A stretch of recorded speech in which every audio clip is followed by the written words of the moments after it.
Hello everyone, it's me, Rella Zella, and I wanted to take you on a short, brief tour around the greenhouse where I live here in Cross Lake, Minnesota, and I hope you enjoy it. Right now we're filling up the greenhouse. There's a lot of baby plants mostly, and every day it's different every time I come in here. We have a few flowers that are already blooming, but most of it's just little baby plants, but it is filling up quickly. We have 7 greenhouses here on the property, and each greenhouse, I'm in the very last one at the end of the building. Each greenhouse is about 150 feet long. So I'm going to take you on a short little tour here, so hope you enjoy our little walk. I just feel so incredibly blessed and thankful to live here. It's definitely our karma and our reward for some of the hardships that I've come across in my life.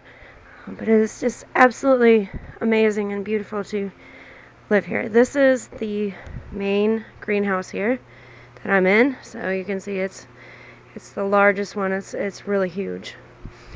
And all the other smaller greenhouses are attached to the big main one here. So we're filling it up with little baby plants everywhere.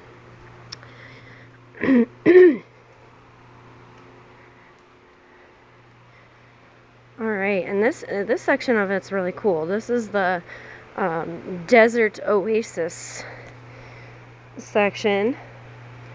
A lot of succulents and cactus plants going on here. Really unique, bizarre type plants from all over the world that we have.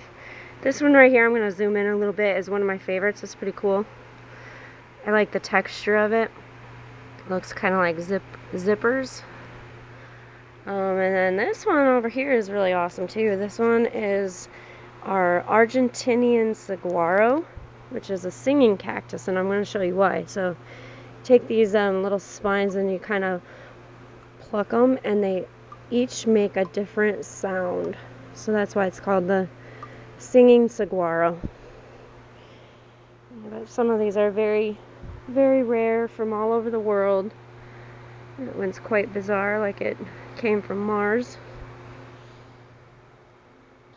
All kinds of cool textures and different types.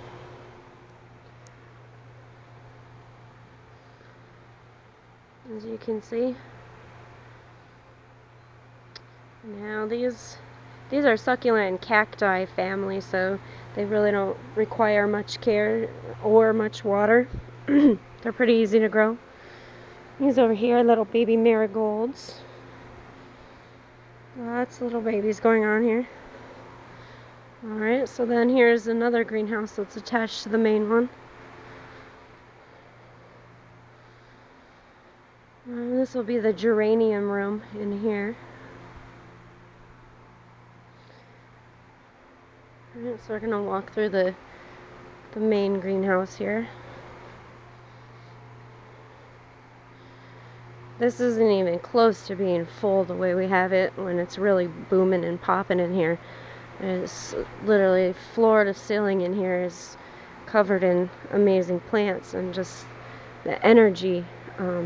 You come in here if you're having a bad day of any sorts, and come out of here and it's all better. There's just such positive energy booming in this place. It's incredible. Those are some leftover Easter flowers that we had. We had a whole greenhouse full of Easter lilies and hydrangeas, and that's what's left of them. Probably going to plant them in my own flower bed at the house. A couple more flowers. And the awesome part about living here is just studying the different plants and their positive energy. And if you just really take the time to stop and smell the roses literally and zoom in and just see how amazing the texture is of some of these plants, you can just feel the positive energy that they're giving off and helping you with. blooming yellow begonia there. More other varieties of flowers. Right, so now we're in the tropical section with our banana trees and things like that.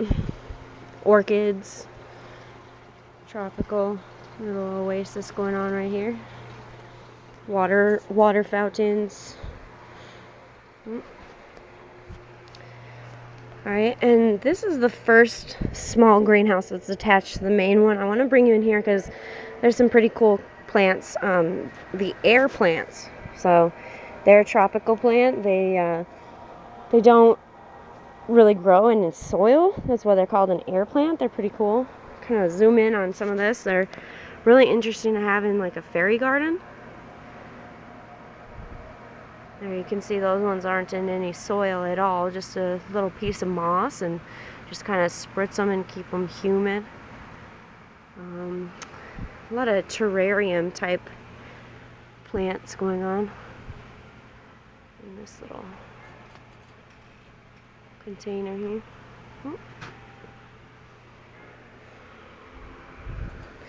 Okay, let's go look at the future area where the fairy garden is going to be set up, and I'll show you exactly where I'm at.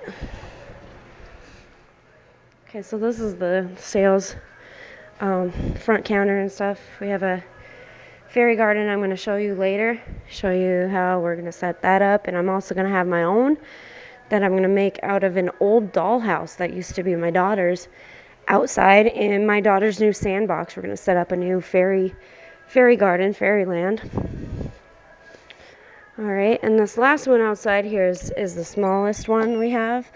And this one we set up for herbs.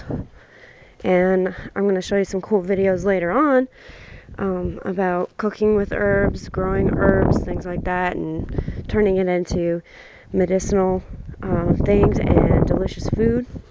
These are the outside benches, and like I said, all of this is going to be filled up floor to ceiling, hanging baskets everywhere. This is our outside display.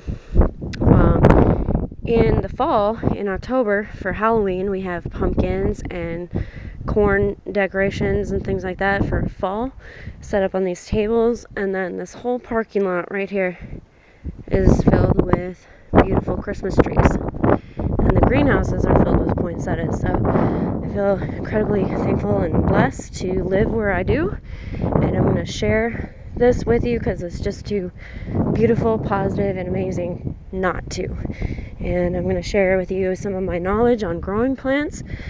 And you don't have to live at a place like this to grow your own food.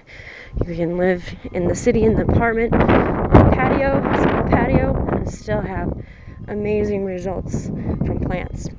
This is my house and the front flower bed where it's going to be filled with beautiful flowers. And that's it. I will see you soon and take you on another tour as we go along and as the plants grow. That's the front door to my house, right across the driveway there.